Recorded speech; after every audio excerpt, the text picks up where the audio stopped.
Shalom, semangat pagi. Bapak Ibu Saudara yang terkasih, mari kita kembali bersama-sama mengingat ada banyak hal dalam kehidupan kita yang mengganggu pikiran kita, perasaan kita, sehingga kita akhirnya memiliki perilaku yang sesungguhnya tidak wajar di dalam kehidupan kita. Nah, Saudara, ada beberapa hal yang kita tahu bersama-sama. Kemarin kita sudah belajar bersama-sama bagaimana kita seringkali melakukan tindakan berulang-ulang karena kita tidak yakin bahwa apa yang kita sudah lakukan itu sudah benar. Kita punya takutan, kecemasan yang berlebihan seperti mengunci pintu berkali-kali dan lain sebagainya. Bagaimana kita bisa mengatasinya itu?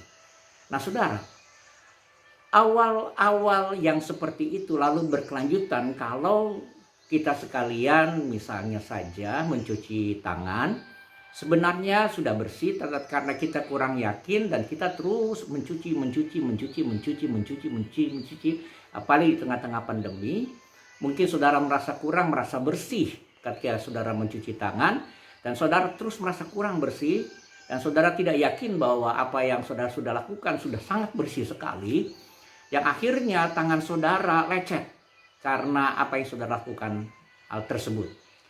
Dan kemudian berkembang tidak hanya sampai di sana. Saudara rasa ketakutan, kecemasan itu karena merasa kurang bersih. Ada hal-hal lain yang akhirnya saudara seakan-akan merasa ada yang kurang. Nah, saudaraku, di awal pandemi banyak negara melakukan lockdown, tetapi kita bersyukur kepala negara kita dengan berani tidak menyatakan bahwa kita tidak lockdown. Dengan penerapan yang ketat, yang pada akhirnya kita bisa mentas atas pandemi. Dan kita bersyukur kita mengarah kepada endemi, walaupun saat ini ada penyebaran virus baru yang turunan dari COVID-19.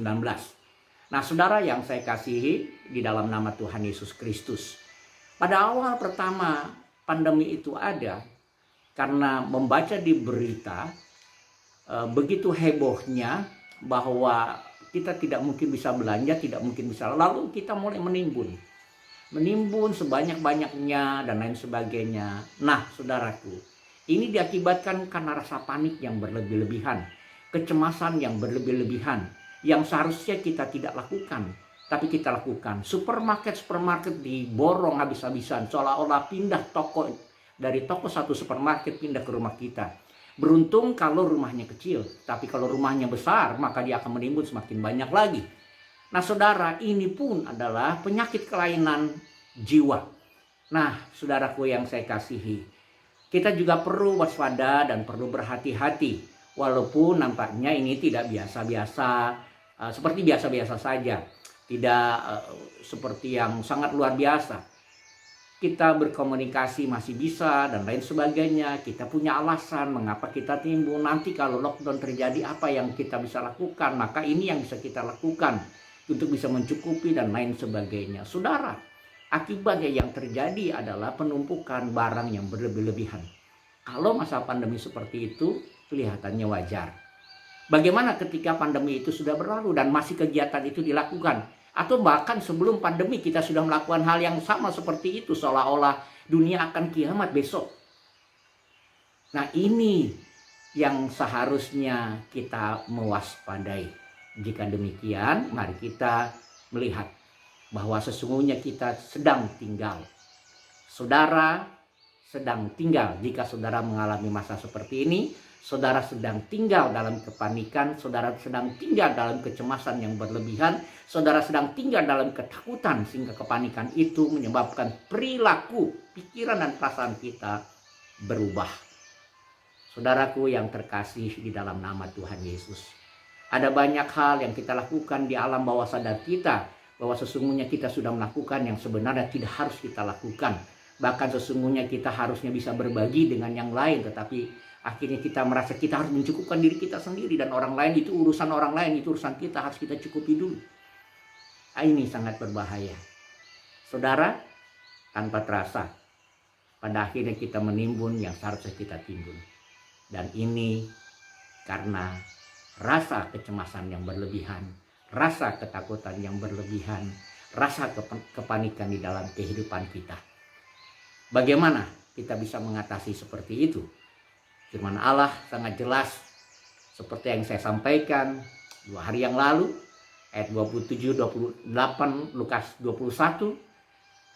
Ingatlah, apabila semuanya itu mulai terjadi, bangkitlah, angkatlah mukamu sebab penyelamatmu sudah dekat.